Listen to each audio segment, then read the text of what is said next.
Hello, and how are you doing? Okay, so if you are watching this video, it means that you are set for class.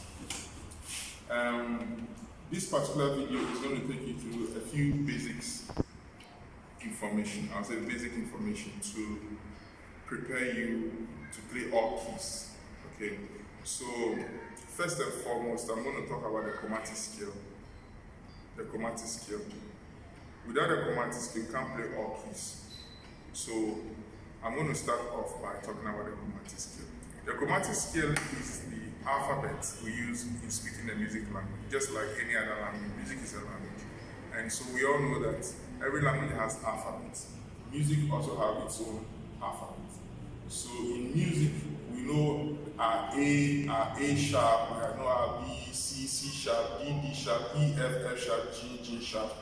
This is the basic alphabet that we use. Also, in any other language, we know that when we put letters together, it forms a word. In music, we don't call a word, we say a chord. Okay, this is the foundation of everything we're going to do. And because we're going to talk about playing in all keys, I'm going to start off with a demonstration for you to understand what I mean. So I'll move you to the keyboard so that you can see how to play the chromatic scale and then how to also play the chords out of the chromatic scale. All right. So I'm going to start by playing the A chromatic scale. You can find the A chromatic scale in between the three black keys. Okay, so that's A sharp, B, C, C sharp, D, D sharp, E, F sharp, D, D sharp. And then it starts off again with A. Okay, now, because of this, we have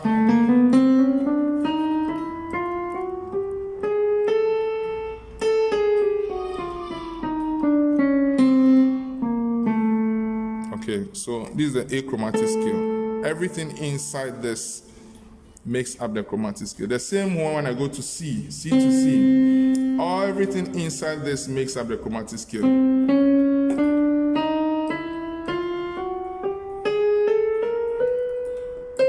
So these are all letters. Okay, so because in music we'll be talking about keys, we need to see them in particular keys. So this is the C chromatic, this is B chromatic, this is B flat or A sharp chromatic, this is A chromatic. Everything inside this is A chromatic.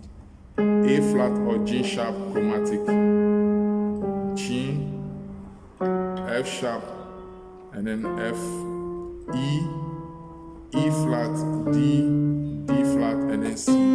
All these make up the chromatic scale of a particular key. Okay, so knowing this, it makes it easier for us now to play everything in one key. So the next thing we're going to do is I will we'll group letters together to form a word. So out of this, I want to group letters together. So for example, when I move, if I take C, I take E, and I take G, I've taken three letters, I've put them together, and in music, it's a chord, not a word. So if you are speaking a music language, we say a chord. If you are speaking the English language, you say a word. So this is a chord made up of three letters, C, E, G. Okay. So in music, there are three basic chords you need to know. You need to know the primary chords, the secondary chords, and then the tertiary or the standard chords. So we're going to do basically the two chords, which are the primary and then the secondary. Okay. So when you play it like this, C, E, G, you play C major. When you move the third finger a semitone or a step backwards to the left, you play C minor. I'll bring it back again. This is C major. This is C minor.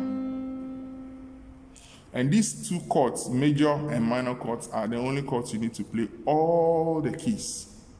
All the keys. All right. So I'm going to show you how to get the major and the minor chords in every key. Once you're able to do that, we are done with step one. This exercise is supposed to last for 30 minutes. After 30 minutes, extensive practice, 30 minutes, you should be done with this exercise. This is how we're going to do it. There's a template, and we're going to follow the template. This is C major. This is D minor. This is the template. They've created it already, so don't worry about why is this D minor, why is this major. I will explain that later. So this is C major. I'm using the fingers wrongly for now just because I want you to see what I'm doing. So this is C major. This is D minor, E minor, F major, G major, A minor, and then B diminish. I'll repeat it again. C major, D minor, E minor, F major, G major, and then A minor, then we move to B diminish, B diminish. Now, this is what we're going to do. We've learned all the white notes from C to C. So we're going to look for, some are majors, we'll look for their minors, some are minors, we'll look for their majors. Each note you see on the keyboard has its own major chord and then its own minor chord. So this is C major.